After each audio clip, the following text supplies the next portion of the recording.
మెంతులు,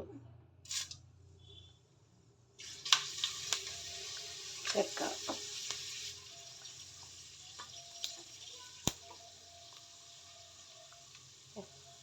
ఇలాచి, లవంగాలు, జీలకర్ర,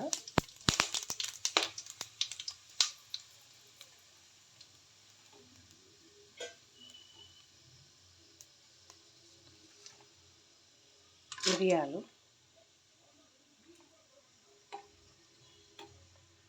ధనియాలు,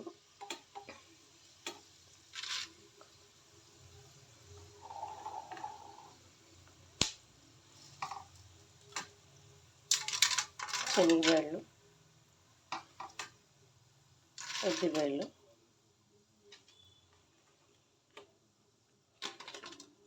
బ్యాడిగి మిరపకాయలు, కొబ్బరి,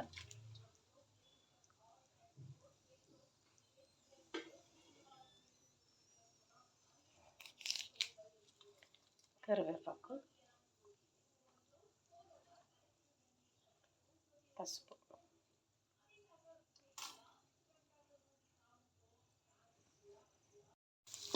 అన్నీ బాగా ఫ్రై చేసుకోవాలి. ఇది వేడి తగ్గింది. ఇప్పుడు మిక్సీ జార్లకి పౌడర్ చేసుకున్నాము.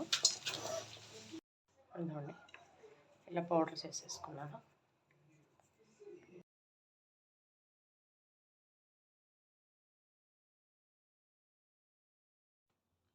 వాంగీబాత్కి తిరువాత వేస్తున్నాను.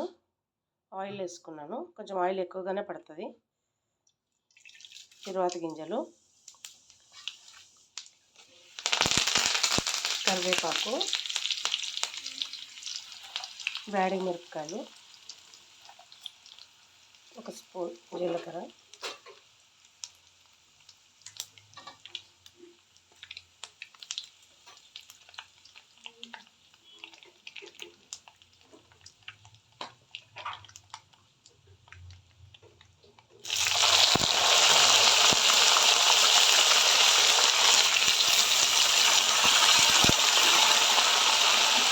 వంకాయలు,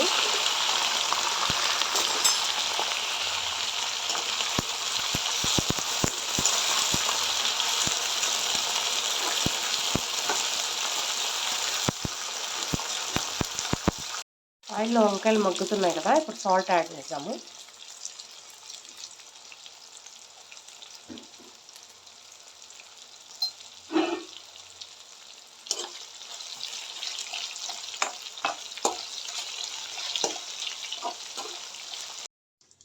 వంకాయలు బాగా వేగినాయి కదా, ఇవి నేను సపరేట్ చేసేస్తున్నాను.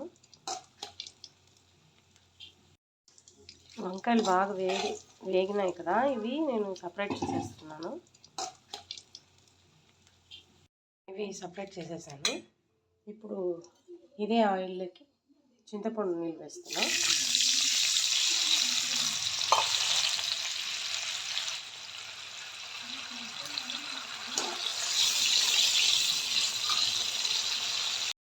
ఇది బఠానీ ఉంది నా దగ్గర, బఠానీ యాడ్ చేసుకున్నా.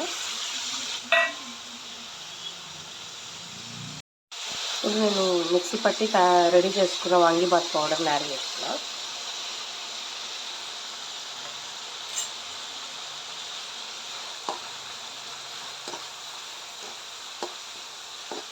చింతపండు గుజ్జు అంతా బాగా ఉడికిపోయిందండి.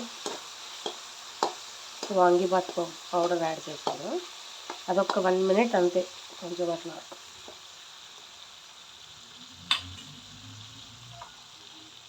ఇప్పుడు ఈ వంకాయలు యాడ్ చేసేస్తాను. వంకాయలు వేసాను కదా, ఒక 2 నిమిషాలు అన్నీ బాగా మిక్స్ చేసుకుంటే ఆ పౌడర్ అంతా వంకాయలకి పట్టుతుంది మంచిగా. స్టవ్ ఆఫ్ చేసేసి ఇంకా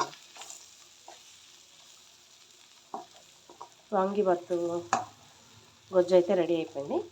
ఇప్పుడు రైస్లో కలుపుకోండి.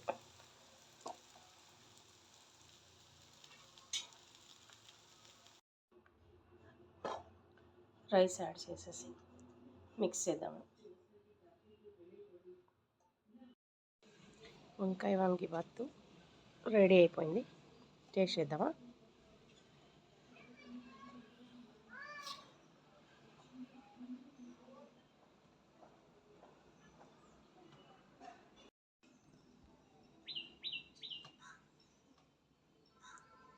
బయట ప్యాకెట్ దొరుకుతుంది కదా వాంగిబాత్ పౌడరు, దానికన్నా ఇలా మనం అప్పటికప్పుడు పౌడర్ చేసుకుంటే బాగుంటుందని పెట్టానండి వీడియో, చూడండి.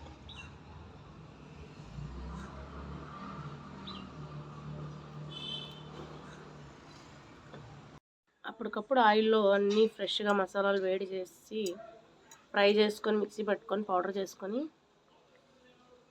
వాంగిబాత్ చేసుకుంటే టేస్ట్ ఇంకా బాగుంటుంది.